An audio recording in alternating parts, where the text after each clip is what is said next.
All right, guys. Well, we're good. We're good now. So, Mick, thanks for coming. Hey, thanks for having me. Yeah, I appreciate you coming.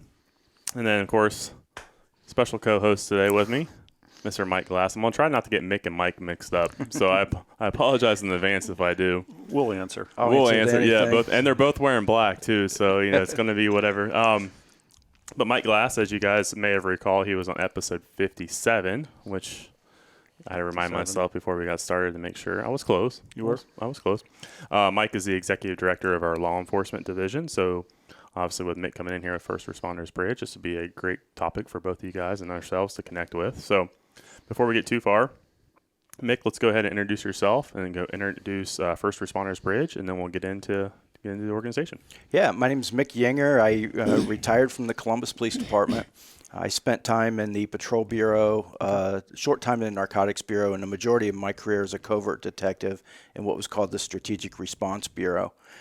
We started First Responders Bridge after the tragic murders of Westerville police officers Tony Morelli and Eric Joring on February 10th, 2018.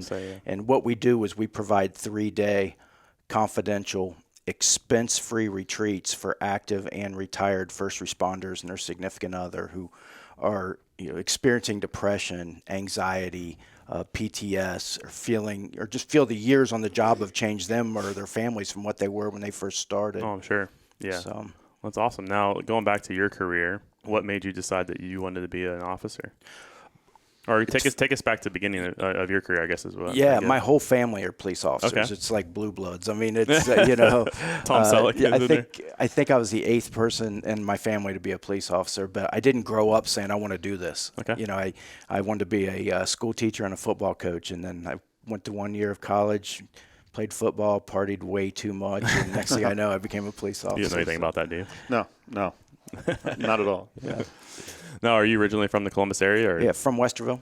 Westerville? Yep. Okay, so that obviously the officers being killed, that probably had even more of a special meaning to you. Not It special did. is the wrong word, but yeah. I was actually living in Virginia. I was retired living in Virginia, and my wife still works. And so I was just kind of enjoying retirement, trying to figure out what I was going to do with the rest of my life. And we weren't too far from Smith Mountain Lake in Virginia, so we were going there a lot. And then, after this happened with Tony and Eric, it just hit me the day after the funeral. And I was talking to Mike Pavlino, my partner in the bridge, and we got to talking about all the friends we've lost over the years, both in the line of duty and to suicide. And I've had 2 former partners and close friends that have died by suicide.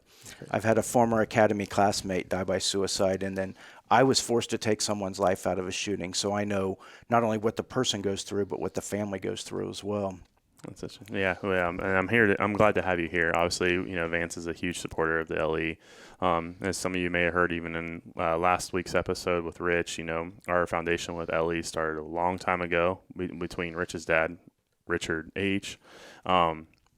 Those guys have always loved first responders, and so it's great to have people like Doug and then people like yourself, Mike, to continue to help the support of LE and then, where you guys are coming in with, okay, now you've had this great 25, 30-year career. Now what do you do? You know what I mean? So, and especially nowadays in the last few years, there's been a lot more emphasis in mental health in general. And I think what you guys are doing is great. And we should mention, too, with First Responders Bridge, you'll see it on your shirt. This is also law enforcement, firefighters, as well as dispatchers. And corrections officers. So we're kind of covering the whole gamut right there. Yeah, and their significant others. Okay. We include the significant others as well. Perfect. Is this something that you, like during your career, like while you were in that role, is there anything you could think of during that time? We're like, wow, this would be, if there was something out there for me, or was it out of sight, out of mind? Never thought about mental health in any capacity. Really? Never thought about it. I be honest with you, I never think about my shooting unless someone brings it up. It's just something I never think about. It's something I had to do. Yeah. He put me in a bad situation to have to do that. But it's the runs with the kids that you think about. Just certain runs. If you smell something, it'll bring you back to that. If you drive past someplace.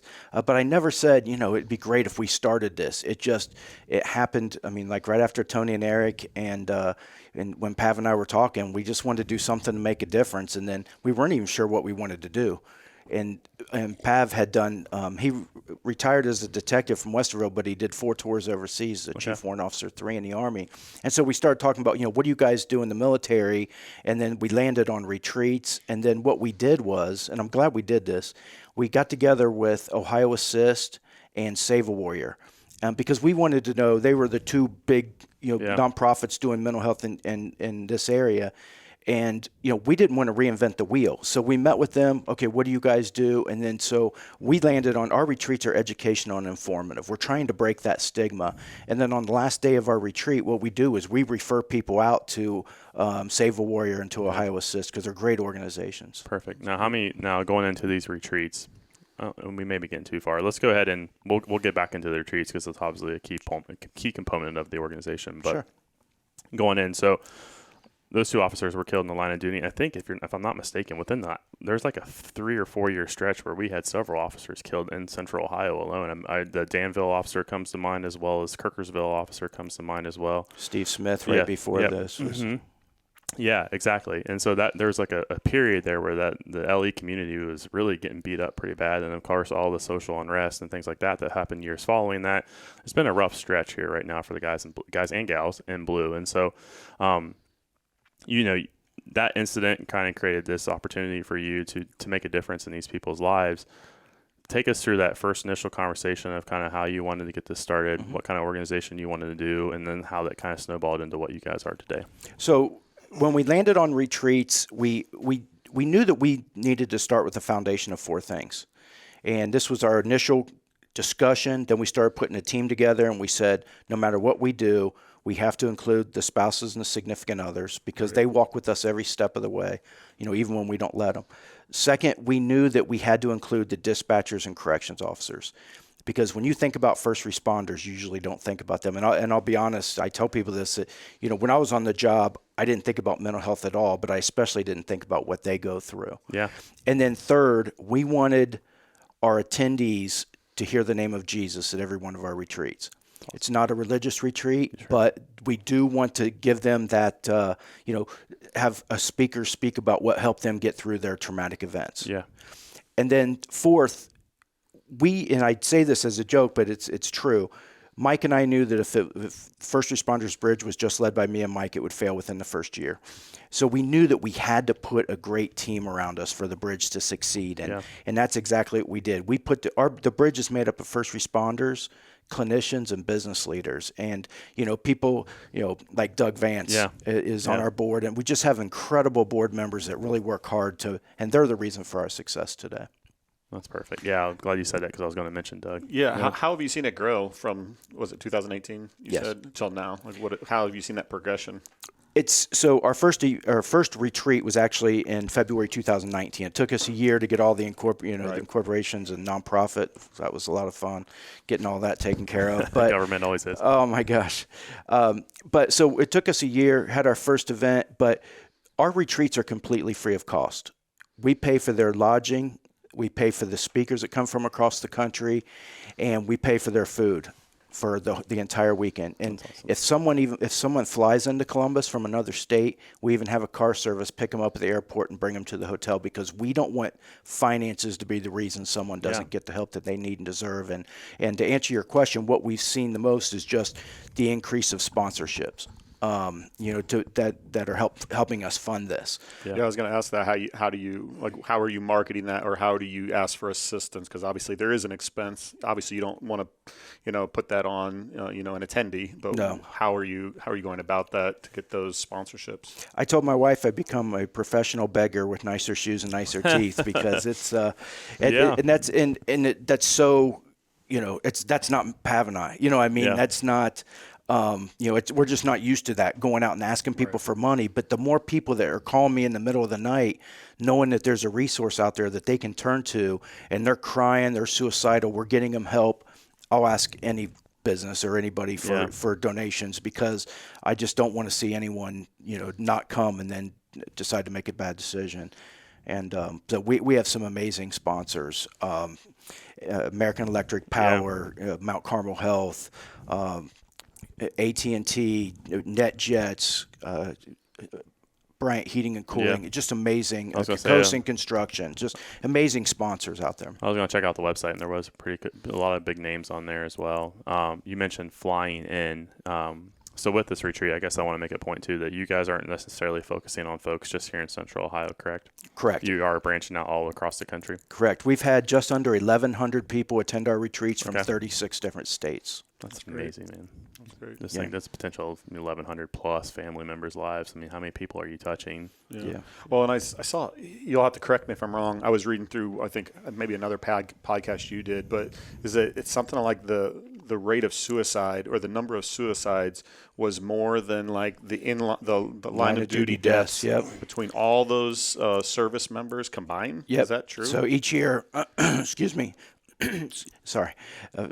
According to Ruderman Family Foundation, each year more police officers and firefighters commit suicide than all line of duty deaths combined. Yeah, I read that, and I was like, that's a typo. It's unacceptable, and that's why we're trying to get out in front of this. Before give them resources before they get to that point, and then be able to give them some help. Yeah, it's amazing. Like, I mean, obviously, I know what we do on the LE side. We're just, we're a resource to sell firearms, ammunition, body armor. But in my brain, I didn't necessarily think kind of past that. You want to be a resource to what they need to be safe. But you're right. Just kind of the things that go into the line of duty that happens after the call, and so that's great. Well, what happens is we, as first responders, we don't want our families to go through what we go through, so we keep that stuff bottled up inside. And one of our board members, she's the director of the Employee Assistance Program at the City of Columbus, Lisa Callender. She likens it to a bucket or a backpack sometimes, but and it can be any profession. But every one of these runs. Runs with the kids, the domestics, the shootings, everyone goes into this bucket. And then you go home and you deal with stresses of home, and those things go into a bucket. Sure. If you don't find healthy ways to empty that bucket, that's what's going to lead to, problems in our marriages and, problems at work and eventually the high suicide rates that we have. Yeah, it's amazing. Not amazing, but that's a great way to put it because, I don't have nearly the stress that someone in the line of duty has. And, I know how touched I can get when I see, a video about somebody's kid, or you see that kid like you see on the news, 6-year-old boy shot, or this, whatever have you, just name your incident. And as a father, I'm like, God, but not to mention being a father with a 6-year-old going to a call for that age, like I couldn't even picture how much damage. Just think you have the dispatchers who had to take the call and then dispatch it.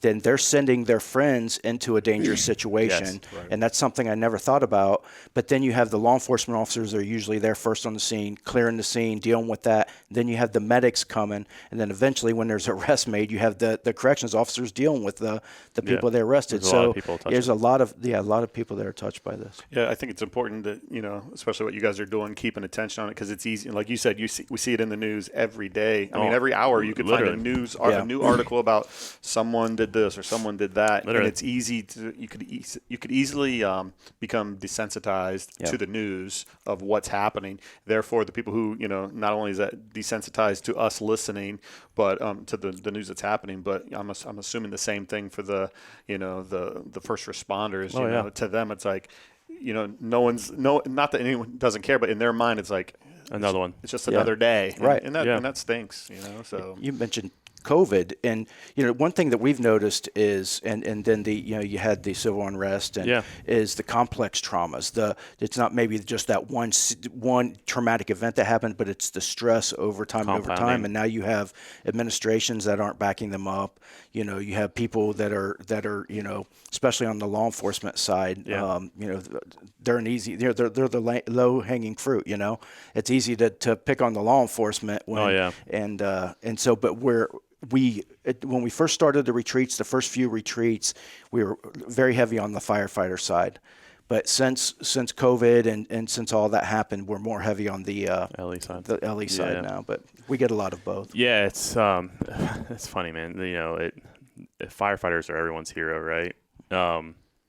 And on the flip side, there's a lot of banter back and forth between the different departments, as we all know. But on the law enforcement side, they don't go a day without having a camera stuck in their face now, recording every move, waiting for the next hot Twitter video to pop up or news clip to do. And so, what would have been simple calls for those guys, again, going back to the compounding issues, it's going to keep getting. I don't think it's ever going to stop. Right. Do you feel like you've seen a shift in sort of the, there's something about police officers and firemen. There's a little bit of a macho stigmatism to it. It's like, have you seen any like sort of breach in that, like where they can talk about it aside from just being at the retreats, like within the department? Can they be like, there's something you can do about this, or is it like, no, we're tough, leave it, it stays here? It's definitely getting better. Yeah. I mean, it is something that people talk about more. I think social media is helping that more. Sure. But because when I came on, you didn't talk about this stuff. Right. You could be struggling, and you just didn't talk about it because, and there's still this thought out there that if I say anything, they're going to pull me off the street. Sure. Or suck it up, Mick. Yeah. Oh, that was definitely the way it was. Suck it up. Let's go. Yep. Yeah. Yeah. Are you weak? You must be weak then if you can't handle this. Then you picked the wrong profession, and that's not true. And we tell our people this. We tell people this all the time. There's nothing wrong with you. You're having a normal reaction to the abnormal crap that we see out there every day. Oh, yeah. You're reacting to it the way you probably should be reacting to it. There's you're not broken. Yeah, and the weak thing was an interesting point too, because there could be a stigma too, where these guys got to know that they can trust you too, right? And there could be that stigma where they don't want to let their team down, and that's why they're not saying anything, or they know that these guys are going to be talking about me when we're back at the shop or whatever have you. So it's like you gotta they don't want to be the guy or the gal that is the weak link in the chain, if you will. Right. So our retreats are completely confidential. If they don't tell someone that they came, no one finds out. I mean, and we tell them, if you see someone there that they're there too. Yeah. It's okay. But I could have a chief call me and say, hey, was John at your retreat? I won't tell him. Or I've talked about this before. If some of my closest friends have asked me, hey, I heard John came to the retreat. I don't know. You have to ask him, because as soon as we do that, we'll lose all credibility. Yeah, and absolutely. then we're shot. We're done. You get one shot with first responders. If you mess up one time, you're done. So. Oh yeah, that's because that word's going to spread. And then going back to you said the word chief, which made me think levels. I mean, there's levels to this, and in terms of how many, obviously ranking and where people are and how what they do. Have you seen more frontline, boots on the ground kind of officers in these retreats, or does it even stem up to the higher officers or higher ranking officers, or even for that matter, you could have people that are working the desk scenes or detectives, or where's the demographic, if you will, of the actual. Definitely more boots on the ground. Yeah. And that's everywhere up through detective and stuff. But what we get a lot of supervisors. Okay. And it's like that administrative stress that they have to deal with, and how I was explained to it. They've had all the stress of their career that they've dealt with, but now they have the stress of being supervisors over other people and what they have going on. So we get a lot of supervisors. I had a sheriff in Ohio contact me a couple years ago, and he wanted to come to the retreat. He needed to come to the retreat. And I was assuring them it's confidential. If you don't tell anybody, they're not going to know. And he ended up not coming because he was afraid he was going for re-election soon. Oh, okay. And he ended up not coming because he was afraid that somebody was going to find out. And so, but we do, we get a lot of supervisors because of that, I believe. Do you foresee yourself knowing that this is looking in the future for the program, if you will, but do you ever see yourself having that opportunity where you can kind of reach out, not necessarily on a retreat basis, but more on an individual basis, like a hotline call or Zoom meeting, it's probably not as beneficial because they're not with their peers, but at the same time, getting those guys like that sheriff that didn't want to come, giving them another avenue that they can make sure that they know that it's going to be safe for them. Yeah, we like Safe Call Now is good. It's a great call-in phone number that people can use. They do a great job. We all the time people will call, and it may be in between retreats. We'll refer out to clinicians, and anyone that we refer people to, or anybody that works with us, you have to have experience working with first responders. Our stresses are just too different. We don't refer out to clinicians that don't have experience working with first responders, and so yeah, that's kind of where we are with that. Now we do have some goals that we're trying to reach. We just received a grant from Ohio Criminal Justice Services where we want to be able to provide every one of our attendees with 6 free counseling sessions paid for by us. A lot of people, let's say you're a volunteer firefighter. If you're from a small department, you may not have insurance at all, or you may not be able to do the mental health side. A lot of people are afraid if their departments find out, they're going to get pulled off the street. So we want to be able to provide that forum for 6 free counseling sessions. So we just got a grant to do Ohio law enforcement officers as a pilot, and then we're trying to get the funding to be able to do the rest of it. So it'd be about $150,000 a year for us to do that. But that's something we're really trying hard to get to be able to do that. Yeah. And then we're going to be we have a podcast that we started, and then we also want to we're going to start a peer groups. Peer groups, smaller, like tighter knit, like smaller group sizes, if you will, a little bit more. What's the word I'm looking for? But yeah, it's just smaller. It's kind of like your tribe. It's your group, and that's one of the most powerful things we do at the retreat. So what we do at the retreats is, we bring in peer speakers who've been in their shoes, and clinicians. The clinicians kind of talk about why you're feeling like you're feeling, and give you tools to deal with it. But we also have breakout sessions by profession, and that gets really intense. They're 3 hours each, and that's a really intense session. And then we have panel discussions as well. So, when we combine all that, it ends up being a really powerful weekend. I believe it. Not to put you on the spot, is there anything that has come from any retreats over the last few years that have stuck out as like a story or anything that you're like, this is why I'm here and this is why this is reassuring the fact that he's doing the right thing? Yeah. We've lost count on how many people have told us that they had a suicide plan in place and the retreat saved their life. It's the first time we heard it, we were blown away, and now we hear it quite a bit. Yeah. We were heading for divorce, and this saved us. I'm sure.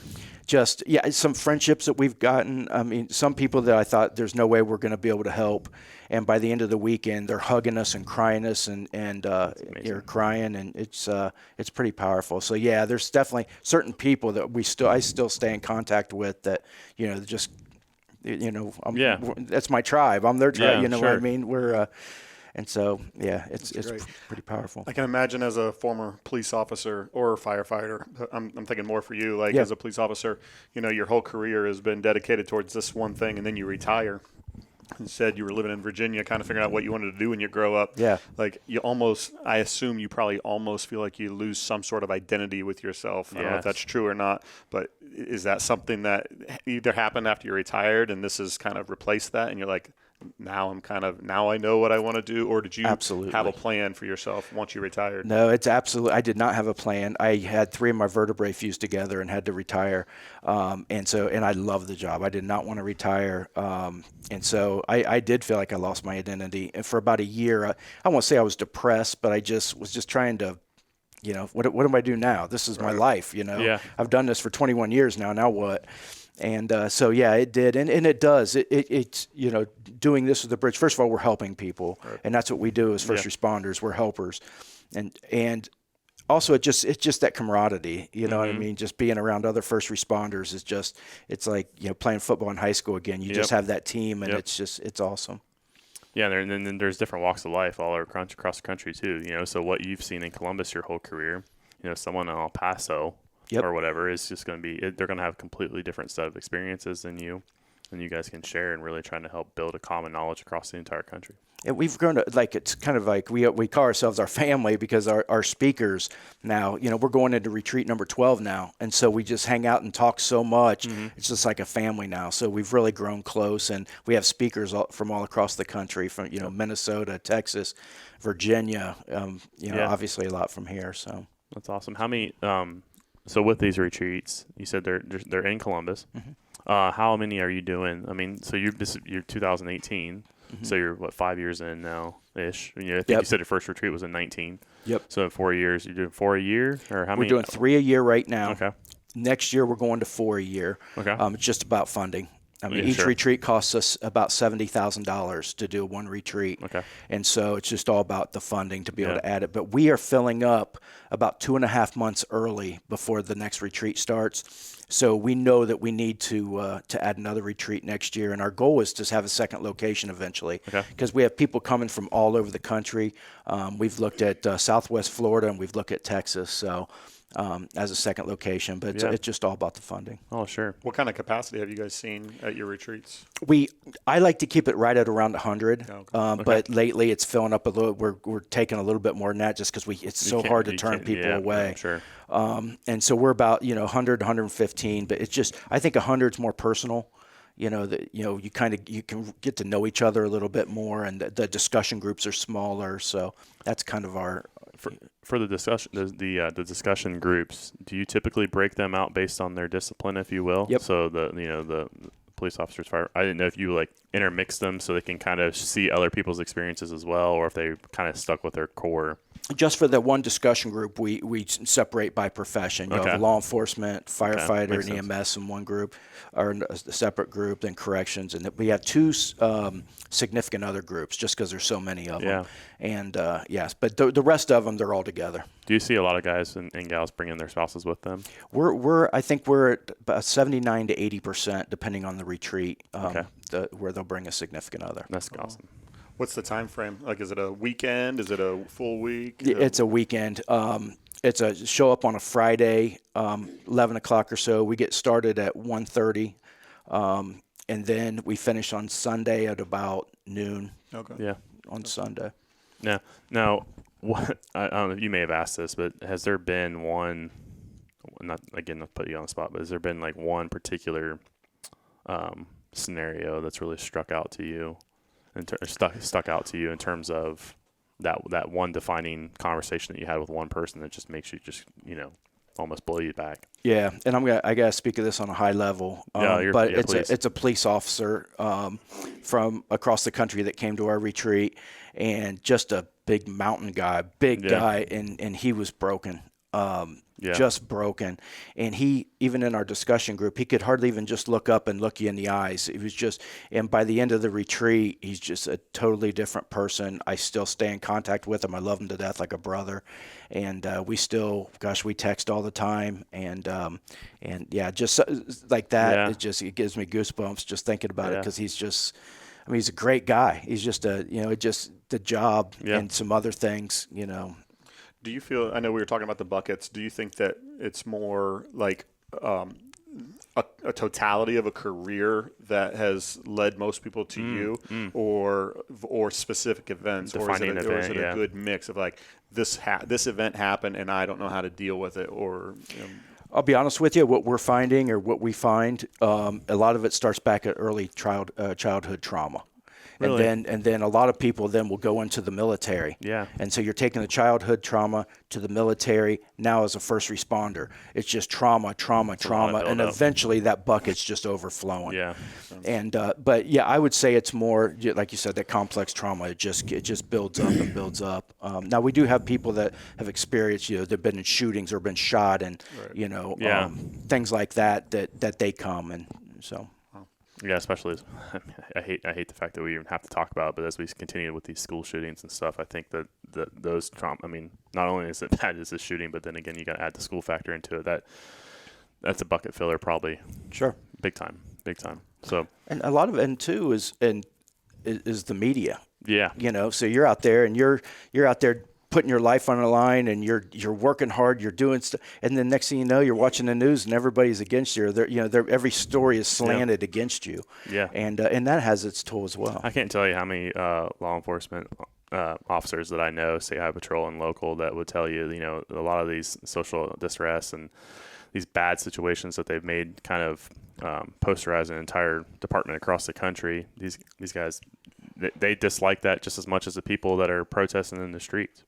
I'll tell you this, and I know it's the same way because people on our board and I talk to other officers, but the relationship with people, especially in the inner city, and the police officers is a lot better than what people make it. there are some great people there. We have some great relationships. We've built relationships where I've stayed in touch with people. It's not this us against you thing that they try to make it look like. Now, a lot of people don't like the police. We get it. But, I mean, that's kind of our job. We knew it when we took it. But it's not as bad as what people make it sound. How does this feel for you, man? Because I know that you took, when you first started, you were telling us that, you didn't want to take this job unless it was meaningful to you, and we were actually doing something meaningful for these divisions, and we're not just, I think you said, I'm just not selling you a gadget or a gizmo. I'm actually giving you something and listening to you. So from the guy that's like listening to the officers talk about what they need in the line of field, like, how's this?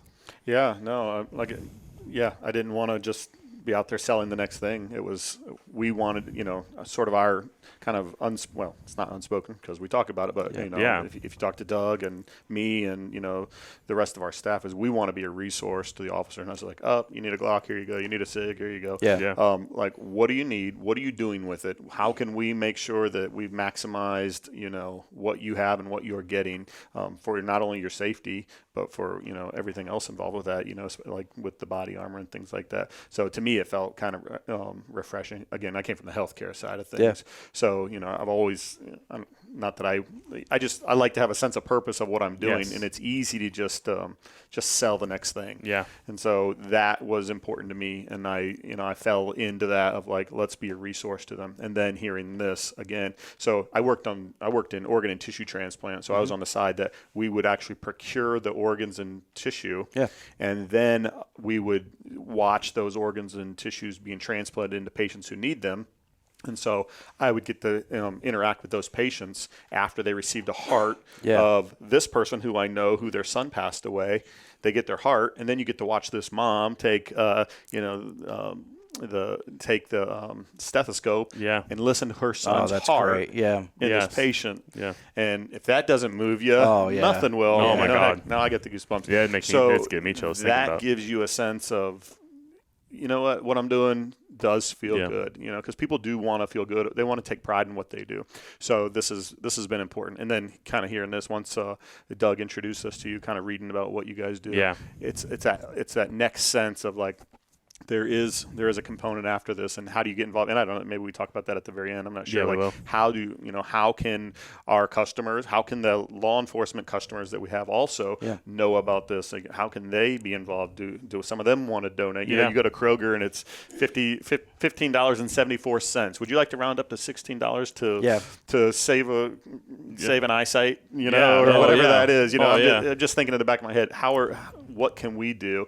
And I'm relatively new advances, but maybe there are things that are being done. But like in my head, I just figure like, what are the things that we can do to support that? But no, I think that adds to kind of my fulfillment, knowing that I want to take care of them on the beginning end, and then there's someone at the back that you can say you're in good hands. To what you were saying there.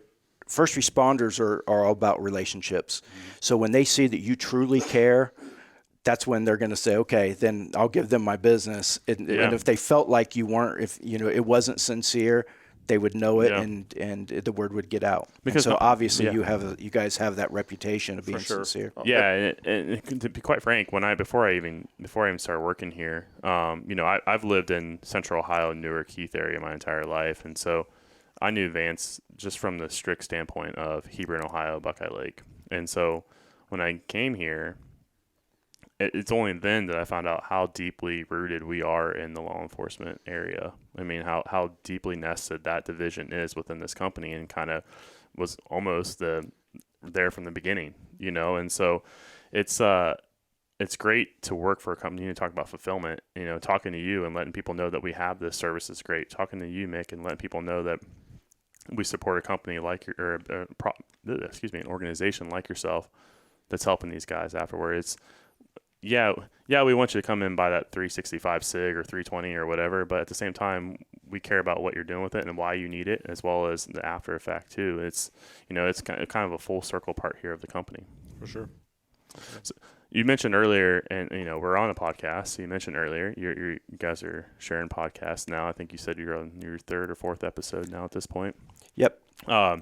You said you were your son, and there's another gentleman. The assistant chief of the Columbus Police Department, Greg Bacher, and my son are doing it, and it's called First Responders Bridge, the podcast. Okay. And we're having speakers from across the country talk about first responder wellness. Different issues. We're getting ready to have one on relationships and communication and things like that, because that's so important in the first responder community. Because we talk about that a lot at our retreats. Is significant others will say, you don't talk to me because we keep that inside. Well, how much do you really want to know? Yeah. How much do you really want to know about the run that the baby I just took out, of a fire, 3 hours ago, 2 hours ago. And so we talk about that, and you kind of set some rules I'm really excited about the podcast. They do a great job. They work well together, and we're really excited about it. It's a lot of work, and I'm excited to see that you guys get into that, because I feel like that's a great way. Obviously we're doing it, but that's a great way for people to consume information. For sure. In their dead time, if you will. I consume a lot of mine during the drive to work, drive home. I can consume an episode or two, and so that's going to be awesome. So you've had these speakers. Are they in the field of law enforcement? So anywhere, it could be a clinician, it could be firefighters. Like we've had a firefighter couple, a firefighter, a law enforcement officer. I'm trying to think who else has been on there, but we're hitting everyone and different topics as well. That's perfect. Where are some areas, or where can people go to find more information about what you guys do, or how they can be a part of it, or support, or donate, or whatever? What do you guys have? FirstRespondersBridge.org, and we have people ask us all the time, how can I pay it forward? How can I pay it forward to other first responders? And we started a monthly giving campaign or program. We start at $9.11 a month.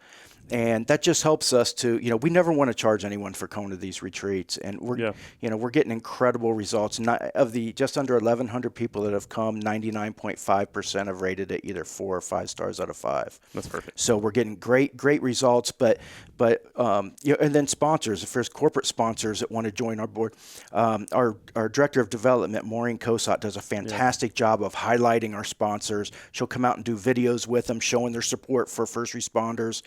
And so we're always looking for corporate sponsors, and then individual donors. Corporate sponsorship money's going away a little bit, and so we're always looking for individual donors. Yeah. And we're adding another retreat again, next year, just because we're filling up. The need is so great. Sure. And unfortunately, but so we're adding another retreat. So we're always out there looking for funding.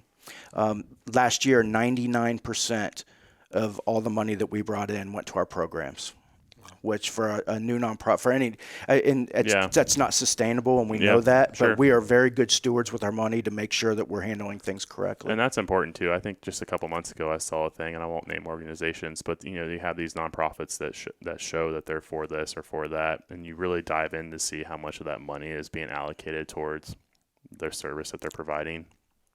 It's pretty low. Yeah. And some of these lower than it should be. So hearing that you guys are basically almost 100% right back at it, it means that you're keeping things tight and you're making sure that the money is getting to where people need to have it. Right. And that's what you're there for.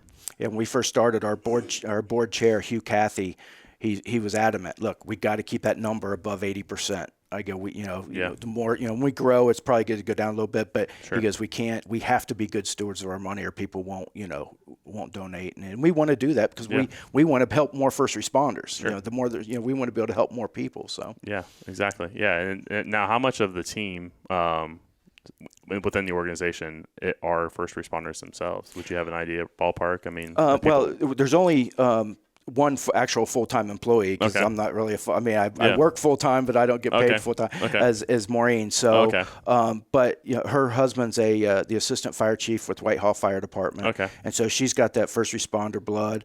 And then, but our actual team, our board, we have some business people, on there. And then the rest are either clinicians that work with first responders or first responders. Perfect. Sweet. Well, I think we kind of wrapped it up. Where can people find you? I know you mentioned the website just a second ago. If you can, let's go ahead and just hit all those channels real fast, and we'll get you out. Yeah, FirstRespondersBridge.org. If they want to make a donation, if they want to send me an email and just talk about, we'll sit down, just talk to them and see if we work together, if it's a business. And then my email is Mick, M-I-C-K, at firstrespondersbridge.org. Cool. And you guys are on Facebook and Instagram, I believe, too. We're on Facebook. I'm not sure how strong the Instagram, but our Facebook page is good. I was going to say, the Facebook seemed like there was a lot of information on there as well, so definitely go check that out. We'll obviously share this information as we continue to build a relationship with these guys, and I'm super happy to have you on, because I feel like this is when Doug, and you can speak for yourself probably too, but when Doug first said, hey, I can't help you guys with a podcast outside of Mike, this is another one with Mick, I was like, yes. Like I read about one sentence of the email and I was like, yeah, I want him on. So I'm very happy to have you on. I'm very happy, unfortunately, to talk about this issue, but I feel like what you guys are doing is great, and I just wish you guys nothing but the best moving forward. And we really appreciate Vance's. Doug's been fantastic, and we appreciate you. I can't wait to work with you, and we're really looking forward to it. We appreciate you guys. I will be clear that Doug was afraid to be on it because his face on TV. Oh, I understand so that. He definitely said he wanted to keep the pretty faces. I understand on our video. So that's we keep him in the background. That's Shout out, Doug. Well, yeah. Sorry, Doug, you couldn't be here. It's a great time. We do wish that you were, but it's all good. We appreciate the connection. And Mick, hopefully we can talk to you again in the future, buddy. Great. Thanks, guys. I appreciate it. Awesome. All right, everyone, that is all we have for you today. We hope you enjoyed that conversation with Mick. Again, we are super privileged to have him join us and help shed some light on the mental health challenges among our heroes. Maybe you or someone you know battles silently with these issues, so all of the links for support will be in our show notes. As always, we appreciate you listening, and until next time, enjoy the pursuit.